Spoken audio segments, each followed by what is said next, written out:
Good people, welcome back to the Basketball Society podcast and welcome back to our NBA Finals coverage. My name is Martin Soares and I'm here to talk about Game 4 of the 2023 NBA Finals. The Denver Nuggets just took a 3-1 lead in Miami, 108-95. Aaron Gordon, 27 points. Huge win for Denver on the road. I'm about to give you my thoughts on a few things from this game.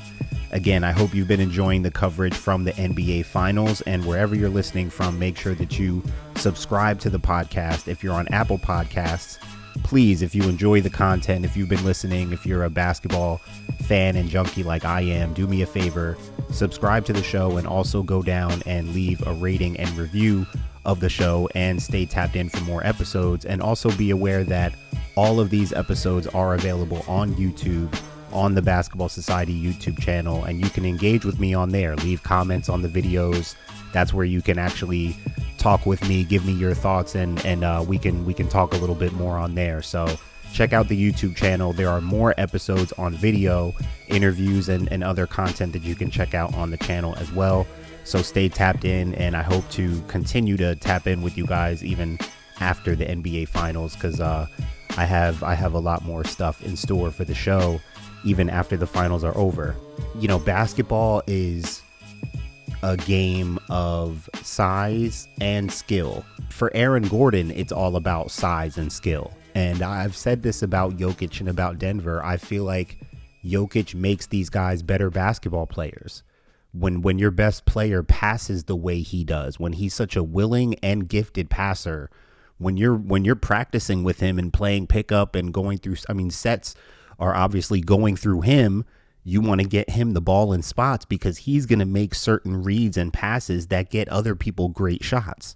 So when you're playing with him requires that you have a high basketball IQ. Aaron Gordon is a beneficiary of that. I think Aaron Gordon is one of the few great examples of that on this team.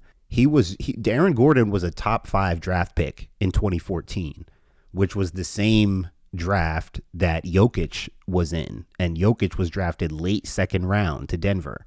Aaron Gordon was the number 4 overall pick, top 5 draft pick to Orlando. Over the years, you know, as in his young years, like the question on him was like, will he become like an elite wing?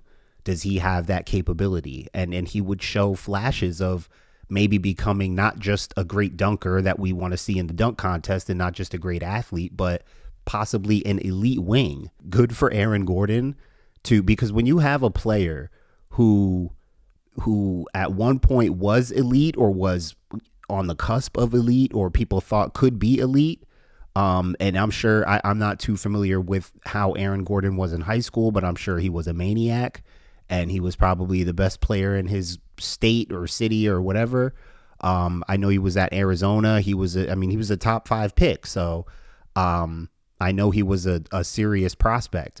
When you have a player who has been used to being, you know, somewhat close to the best player or the most elite player, and then he decides at some point, which Aaron Gordon is still young in his career, but, you know, he's been in the league long enough. He's been on different teams. He's seen different things. Now he's in a role where he's playing behind or alongside, you know, a truly great player, you know, someone who people are calling one of the greatest players already. I mean, he was a top 5 pick in the same draft as Jokic. It's just interesting how certain players take certain tracks and have certain mentalities, because even by saying Aaron Gordon plays behind Jokic, I mean, is that like, that's not even, to someone like him, that's not an insult. Like, that's not a bad thing.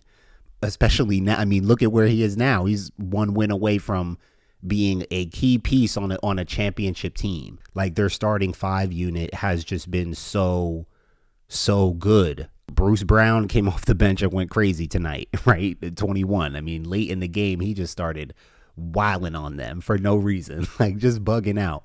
But Bruce Brown has been great for them off the bench all year. What is special about Denver and their production is what they get out of those 5 guys, because they get a lot out of those 5 guys in different ways. And the fact that Aaron Gordon can come out and really just take over this game. I mean, he hit 3 of his 4 threes. Yeah, 11 of 15 from the field, 7 rebounds, 6 assists. He probably is the third option, third best player on this team if you look at it that way. But look, he just had 27. He just had a finals MVP type of performance in a critical game 4 on the road in the NBA Finals. And he's going to be one of the main reasons. I mean, they're all main reasons why Denver is 1 win away, and it looks like they're going to win this thing. Maybe next game. I think it can be tough to close out at home, but they're right there. They're in this position because of really all of these guys. Yeah, Jokic and Murray, but the fact that you see what Aaron Gordon did in this game, able to step up when it's time, like those minutes when Jokic was on the bench, he picked up his 5th foul. Miami goes on an 8-0 run. They went to that go-to set where Jamal Murray sets the back screen. They screen the screener. He comes to that flip back pass and hits the 3. And then Jamal Murray started killing them with his playmaking. He told people, like, look, he was tired of not being ranked up there. He wanted more respect, and he's playing his way into that. And it's super impressive because even in game 2 when Miami won, I said, hey, and a lot of people said, like, focusing on Jamal Murray might be really important for Miami. He's been averaging 27 in these playoffs, and it's like, if you can keep him, he had under 20 in game 2, and in this game, in those minutes, especially in the 4th quarter when Jokic went out, he hit that 3 off of their signature set, and then he had like 2 or 3 straight assists off of ball screen action, 2 or 3 straight reads getting guys looks. Got Jeff Green a corner 3. I think he got KCP a 3. I mean, he had 2 or 3 straight reads where he was just picking them apart. Jamal Murray is putting himself now elevating himself in the guard conversation, the elite tier guard conversation, which is a whole thing in itself, because you've got your, Steph and Dame and Kyrie and, all kinds of guards and to consider out there. And Jamal Murray is about to mess around and get himself a championship with one of the games in the finals being a 30-point triple-double, 10 assists in every game. I mean, that Jamal Murray and Nikola Jokic, this has got to be up there as one of the most impressive first finals appearances for any players, for any 2 players at that on the same team.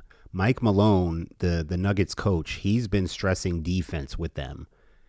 And I feel like the more time Denver spends with them, like I tweeted at one point early in the game, it's like, man, Miami's starting to look a little easy to guard out there. I was really looking to see what Jimmy and Bam were going to do offensively as a duo in this game. I mean, everyone was looking at Jimmy Butler. All eyes were on him. I don't know if there's something going on with Jimmy, if he's good, because he had that look in his face like he had when Boston started coming back in the Eastern Conference Finals. Those games, more so like games 5 and 6, when Boston when it looked like they were starting to really put Miami on the ropes. Like, there were times when Jimmy just looked, some people said intimidated, dejected. I mean, I don't know if it has anything to do with stuff outside of basketball going on.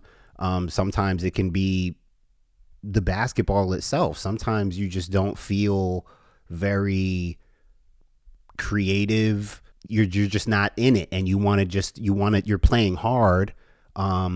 You're kind of going through the motions. Like it happens. Like, it has happened to some of you. Seen it happen to probably your favorite player before. It's just a thing that happens in basketball, in sports, in life. But I don't know if there was anything specific tied to it. I just, times when Jimmy would get the and one, certain plays he would make, it seemed like they needed it seemed like they could make a swing even in the 4th quarter when Jokic went out with the 5th foul.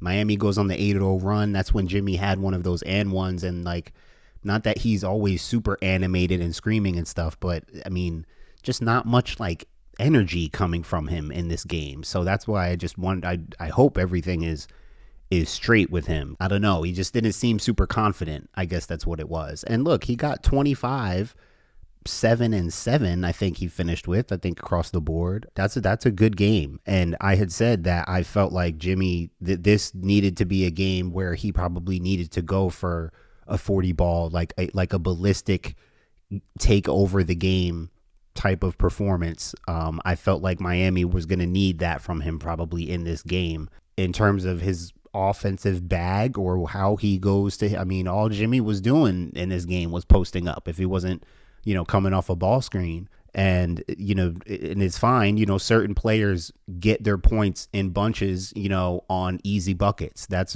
really the thing with Jimmy is that really when he gets his, 30, 35, when he gets a lot of points, he gets points in bunches off of a lot of easy buckets. A lot of it is the high-low stuff, transition.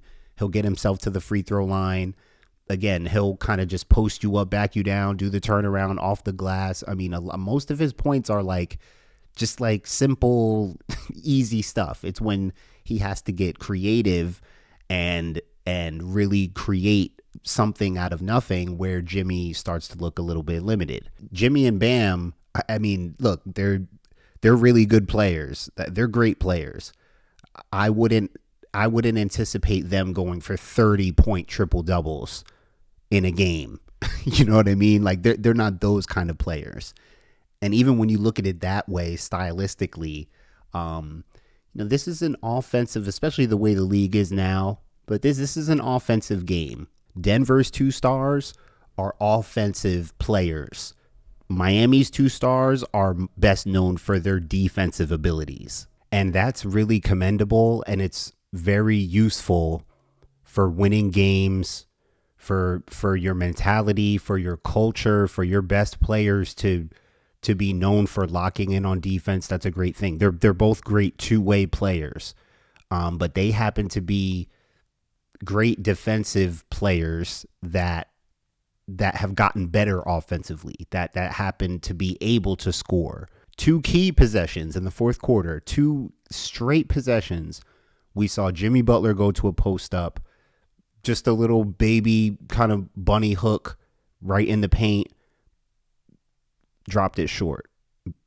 Possession right after that, Bam Adebayo, same thing. And they were looks that both of them could make, but they were in situations where it's like, yo, we need you to get us a bucket. And Jimmy Butler, as much as y'all love to call him Jimmy Buckets, as many times as we've seen him come up big with big baskets like he did at the end of the first quarter of this game with that corner 3, we've seen him show up offensively and be able to have big games, but that's not really, that's who he is not get him the ball in a tight situation and create something out of nothing, get us a bucket. Bam Adebayo, same thing. I think it's really unfortunate because the more we watch Miami, the more you're like, man, they need another scorer out there. And you can't forget that they have a scorer, their leading scorer, who is on the bench and hasn't played in the whole playoffs, Tyler Hero. So it's really unfortunate that we haven't been able to see Miami at full strength. And we give them so much credit for being an 8 seed and beating Milwaukee and beating higher seeds, the Knicks, the Celtics, but you forget how limited they can be without him because they've been really good. They've had great performances throughout these playoffs, even without him. But when you get into when it comes down to these games, when it matters most, Miami couldn't be at full strength offensively without Tyler Hero. Gabe Vincent got into foul trouble in the first half of this game. And I noticed they ran their first play, Miami, for Gabe Vincent off of a stagger screen. They ran some action, went to him on the stagger to try to get him a look right away. And it occurred to me early, I'm like, man, Gabe Vincent is their best pick and roll player. And then I started thinking, man, he's actually, in terms of who needs to get, who is good for them to be, to get going early, to be in rhythm. I'm like, man, Gabe Vincent might be their most important player. I'm not accusing Gabe Vincent of being their savior, but he had 2 points in this game, 1 for 6 from the field, 0 for 4 from 3. Gabe Vincent is their best pick and roll player. But Gabe Vincent, it creates a way different look. He also likes to he'll take the three off the ball screen. Shooting off the dribble, Gabe Vincent over Jimmy Butler for me. There are things that Gabe Vincent does for Miami as a guard that are probably more important and impressive than people might realize, or that even comes up in the stat sheet. Because, I mean, look, when Max Strus isn't shooting the ball well, which I feel like Duncan Robinson should be playing more minutes, the kind of action and spacing and shooting that Miami needs to get going, it's better when Duncan Robinson is on the floor, especially when Strus just isn't hitting shots. I mean, he went 0 for tonight in this game again. But when Robinson and Strus, if they're not shooting well, which Robinson did when he was on the floor, he hit a couple threes, he made some good plays. But you look at Robinson and Strus, they're their two best shooters. And then Gabe Vincent and Caleb Martin, if one of those two is having a good game, like, that's big for Miami. You know, you need Caleb Martin or Gabe Vincent to be getting at least 15, to be hitting shots really in rhythm and playing well. And you need Robinson and or Strus to be hitting their threes. Those are really important components for Miami to put together a well-rounded, balanced attack throughout the game, because we're in the NBA Finals, and as these games get tighter and later, it becomes about your stars. Your stars seal your fate, what they're able to do. Going back to the Kevin Durant thing, I said, like, I felt like, listen, package Bam if you had to. I was saying, for the sake of just pairing Jimmy Butler with Kevin Durant, I felt like that was the kind of move you should try to make. That was the kind of tandem that you should really take a serious look at, as opposed to Jimmy and Bam. Can you imagine? And again, I know this is completely hypothetical. Things would be different. You never know. They may not even be in the situation. I get it. But just play around with me for a second. Swap out KD for Bam in those situations in this game tonight, where Bam is pushing pace into space and Jokic is, dropped all the way back, and Bam is basically trying to figure out, like, do I go at him? Do I shoot the midi right here? Do I create dribble handoff action? Like, what do I do? Because I have nothing but space and opportunity. So many times Bam is pushing that ball up, and sometimes I would say, I might encourage him, like, go at him. Bam can shoot. Bam can score. Yes, he's a little limited, but he can shoot and he can score. It's not easy to just go at Jokic one-on-one. I'm not saying that, but Bam is capable scoring wise, and there's just so much space there when he's pushing the ball, and Jokic is dropped all the way back. Can you imagine if that was Kevin Durant? What is Kevin Durant doing? But now, again, things would change. They wouldn't just have Jokic on KD out there. But just my point is, unless Jimmy and Bam can put together like a vintage game between the two of them, it's going to be tough for Miami. Unless they do kind of go berserk from three. But they don't go berserk from three unless Jimmy and Bam set the tone, and they're doing things, and the attention is on them. And then they give their confidence to other guys, because Jimmy and Bam are physical, and they're doing things that make Denver nervous. The more time Denver has spent with Miami, I just feel like they've gotten easier to guard. Some of that is Jimmy Butler and Bam and just their limitations. But a lot of that is Denver, their combination of size, skill, and IQ. High-low passing, good pick and roll passing, two-man game. Your five-man, your best player, Jokic, he can stretch you all to the way to the three-point line. That's something that I feel like Bam should probably start working on too, right? Like, I feel like he could be he's a good enough shooter to extend his range back to the three-point line. But the fact that Denver can space you out like that, play the passing game, hit Jokic, and just play basketball, know when to cut, where to cut. It's just like a lot of the Western Conference champions that we've seen over the last decade, because a huge emphasis is really just like the IQ, the offense and the IQ. My name is Martin Soares. Thank you so much for listening. I'm going to be back after Game 5 of the NBA Finals, and we might have a new champion. Denver Nuggets could be champions after this next game. Stay tapped in for more episodes. Make sure you are subscribed wherever you're listening from. to the Basketball Society podcast. Thank you so much for listening, and I'll talk to you guys next time.